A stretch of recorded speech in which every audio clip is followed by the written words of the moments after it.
Well, there's a new sheriff in town, and he happens to be a courageous leader named Sheriff T.K. Waters. And you better be careful what you lie about. A sheriff's office pulled up, and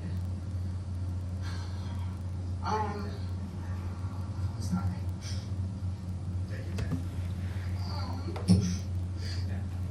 They were yelling, and they were accusing me of drinking. They said I needed to take a breathalyzer test. They wouldn't let me get into the ambulance, and the EMTs was trying to tell me that I needed to go. They said they had to do a breathalyzer test on me before I could get into the ambulance. So he did the breathalyzer test on me, and it came back negative. I wasn't drinking, and then he accused me of being on drugs. And all they did was focus on me. It's no police report. It's not anything. It's no record. All the thing is a crash report with one car. I felt like a criminal, like I did something wrong. And when I hear people yelling, I kind of freak out. Because, I'm sorry.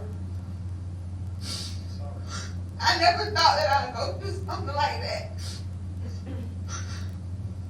Now, that's just a portion of the complaints made against the Jacksonville Sheriff's Department after they assisted in a traffic collision investigation. But what is unique is the response from the sheriff. So good afternoon. Thank y'all for being here. This past Friday, Mr. Gundy and members of various activist groups took to the steps of the Police Memorial Building to speak out regarding what they characterized as police misconduct by various members of the Jacksonville Sheriff's Office. Specifically, Mr. Gundy alleged JSO misconduct during a traffic crash investigation that occurred on December 3rd, 2023. While this agency will always support citizens' rights to free speech and free assembly, we will also speak out against such free speech when it's categorically false and aimed at fostering public distrust in the police. Mr. Gundy's gathering was not about sharing the truth, but rather about pushing an anti-police narrative in the public discourse. As I will detail, body-worn camera footage which captured JSO's interactions with the complainant, in this case, affirmatively disproves, point by point, the allegations she made against JSO officers.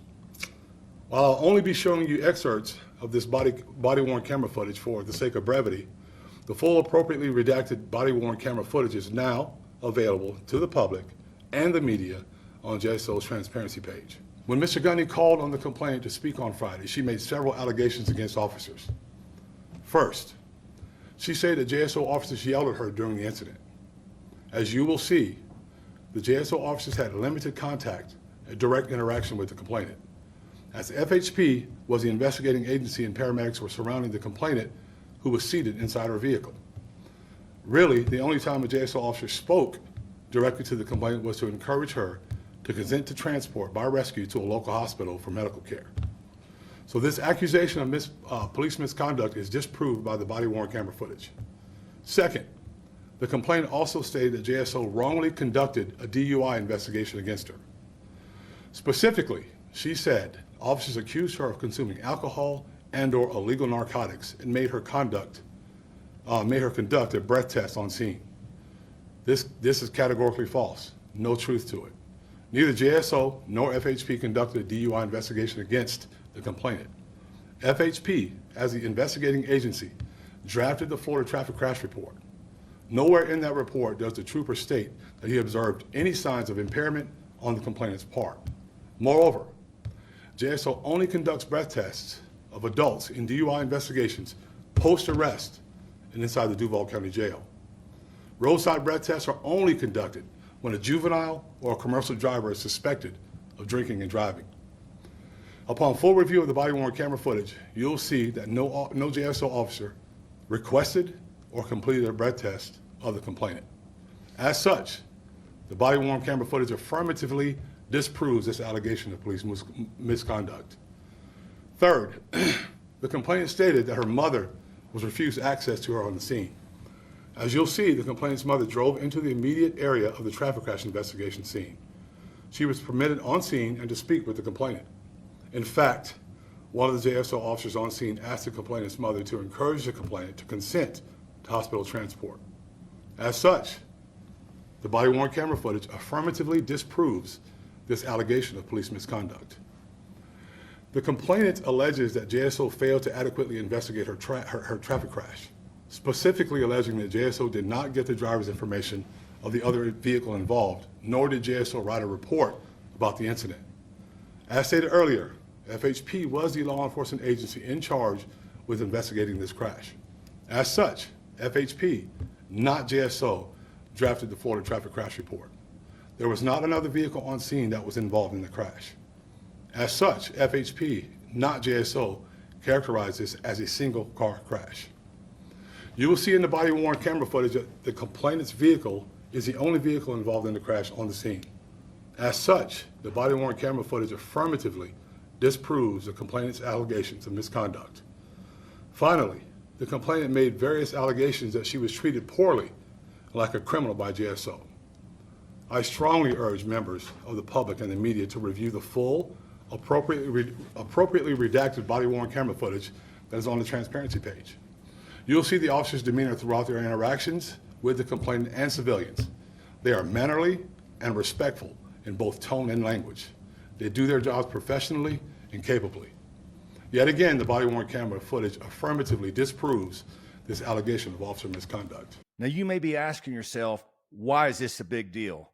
Well, it's a big deal because, one, it rarely happens. We have let lies go in this profession for years, and it's decimated the morale of this profession. It's decimated the foundation of this profession. In fact, I finished my book in 2019, and in my book, I had a hard time finding an example of what you just saw. In fact, in the seminars, I still use the same example I used almost a decade ago. There's so few examples of our leaders standing up for the truth when people lie against our profession.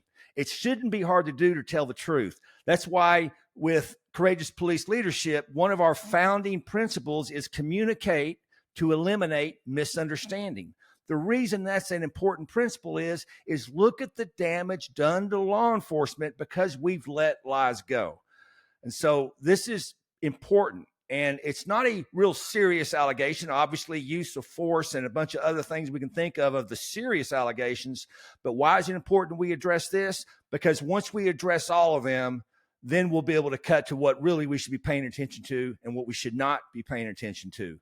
Liars are going to lie, but when liars lie, knowing there will be no accountability, that breeds more liars. So I'm hopeful from Sheriff Waters, and I'm hopeful other leaders are paying attention. This is just basic stuff, but it's so rare. We need to make this so common that I don't even have to talk about it, that you just automatically know that when someone lies against you, you will get the same defense as we all should expect. Thanks for watching. We'll see you next time. Lead on and stay courageous.